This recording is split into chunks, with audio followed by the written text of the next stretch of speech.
E aí galera, beleza? Meu nome é Sinclair, eu sou professor de Geografia e esse é mais um vídeo do canal Geografices. Hoje a gente vai ver um pouquinho sobre o tempo geológico. Nas outras aulas já falamos um pouco sobre o tempo geológico, eu já falei para vocês sobre, mas sinto a necessidade de aprofundar um pouquinho porque o tempo geológico a gente usa para muitos aspectos dentro da geografia, né? Para estudo do clima, estudo do relevo, da distribuição de formas de vida pelo planeta. Para a gente é muito importante, no caso, facilita muito o entendimento do mundo se a gente tem uma boa noção do que é esse tempo geológico, certo? Então, só para situar, só para relembrar, o tempo geológico é o tempo do planeta Terra, tá? Em distinção ao tempo histórico, que é o tempo dos seres humanos. Ou seja, os seres humanos, eles existem há pouco tempo dentro da Terra, no caso, em relação a toda a história do planeta. Então, o tempo geológico ele precede, ele vem antes da existência do ser humano, certo?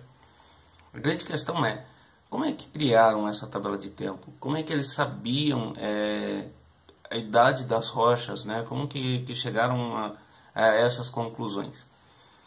Existem várias formas da gente entender então como era o planeta Terra antigamente, antes dos seres humanos, e mais ou menos a idade das rochas. Existem várias técnicas, certo?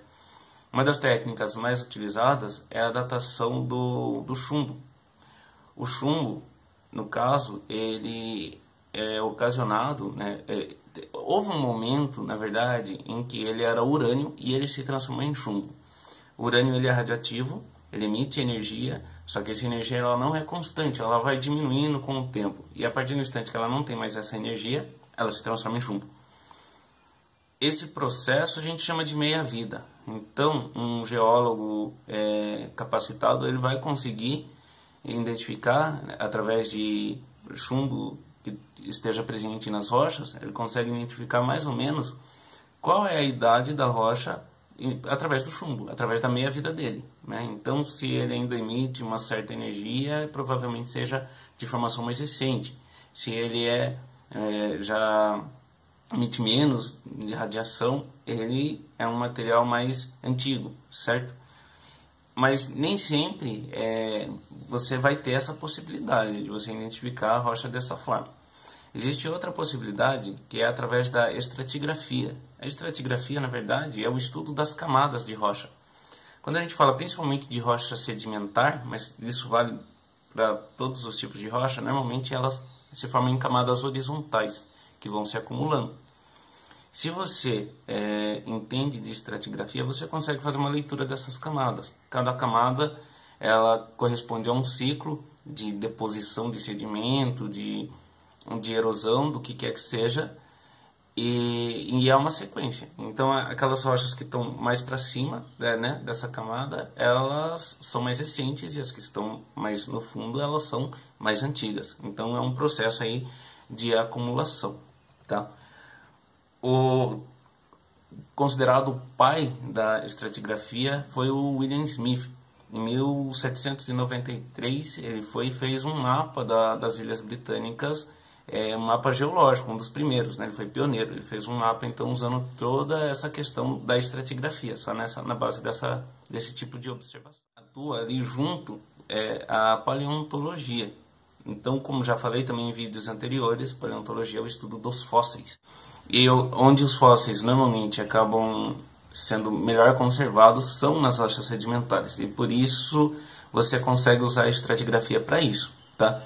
E muitas vezes, né, você tem um problema, na verdade, que a estratigrafia ela não é tão precisa. Então, se houve algum desequilíbrio climático ou algum terremoto, alguma coisa ali que tivesse alterado toda a dinâmica, a estratigrafia ela nem sempre vai dar essa informação para você. Às vezes, sim, às vezes de forma bem clara, mas às vezes não. É como se fosse um quebra-cabeça, tá? Então, a paleontologia e a geologia, elas estão caminhando ali lado a lado, uma auxiliando a outra. São interdependentes, certo?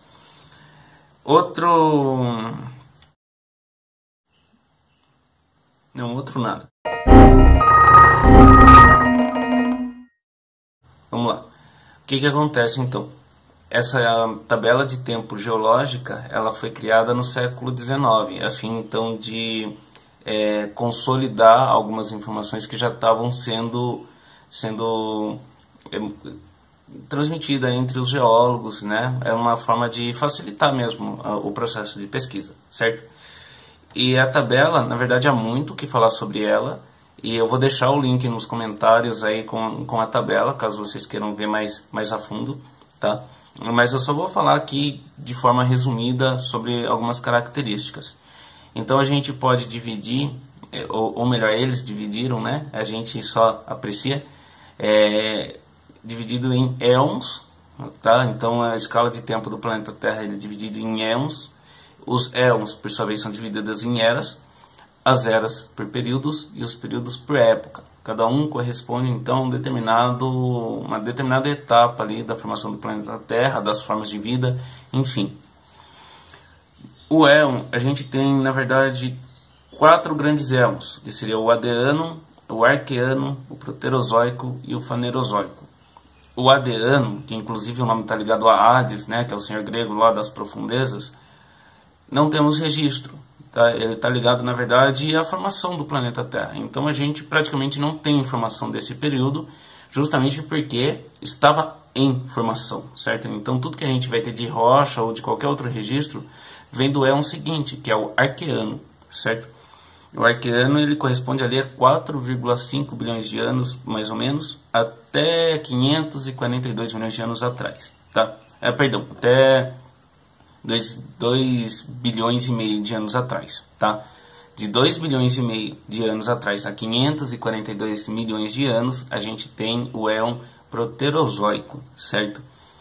E esses 2 éons, na verdade, a gente tem, apesar de ter registros, eles são muito mais difíceis. Eles correspondem a um tempo aí geológico muito antigo. Então houveram outras formações, outras coisas que aconteceram depois e acabaram meio que ocultando essa informação, tá? Mas as primeiras formas de vida aí, elas são mais ou menos do éon Proterozoico.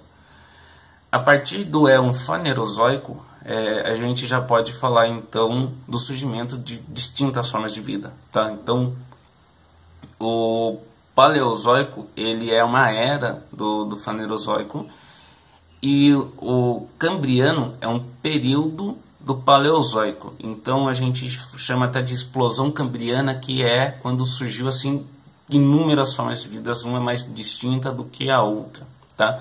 A gente tem ali mais 3 eras: Paleozoico, Mesozoico e Cenozoico. Cada uma, então, é uma era dentro do Fanerozoico, tá? O Paleozoico é o mais antigo, né? Então está ligado ao surgimento dos invertebrados, dos anfíbios. O Mesozoico, ele está ligado aos répteis, aos grandes répteis, inclusive os dinossauros. E o Cenozoico é a idade aí dos mamíferos, tá? Em que os mamíferos dominavam a Terra. Não é que não haviam mamíferos, não é que não haviam répteis antes dessas eras. Só que, assim, eu falo um aspecto dominante, né? Quem era o mais comum ali no planeta, tá? Não vou me aprofundar em cada um desses para poupar o tempo de vocês, mas como eu falei, a tabela vai estar lá para vocês analisarem, se vocês acharem interessante esse assunto. Só vou falar aqui dos mais recentes, no caso, só para a gente ter um pouquinho de noção.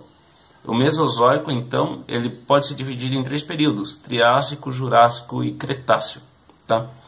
Enquanto que o Cenozoico ele é dividido em 2 períodos: o Terciário e o Quaternário, certo? O Cenozoico, então, ele é o mais recente, né? E o período Quaternário mais recente ainda. O Quaternário ele pode ser dividido em Pleistoceno e Holoceno, certo? E é no Holoceno que o ser humano se torna o dominante, tá? Então, bem no finzinho aí dessa escala de tempo é que fomos surgir, é que fomos dominar, por assim dizer, a superfície do planeta, tá?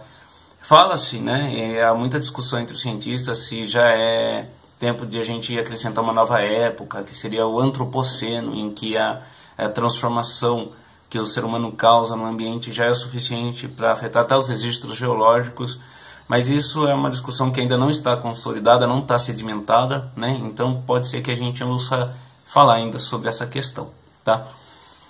E acredito que por hoje seja só. Futuramente, então, nos próximos vídeos a gente já vai tratar de novos assuntos, vamos falar de de relevo, vamos falar de solo. E espero que tenha ficado claro isso aqui para vocês. Só vou pedir para vocês curtirem, compartilharem, se inscreverem, como vocês sempre estão fazendo. Espero que tenham gostado do cenário novo também, né? Então tá tudo diferente aí. E é isso, gente. Valeu, até mais.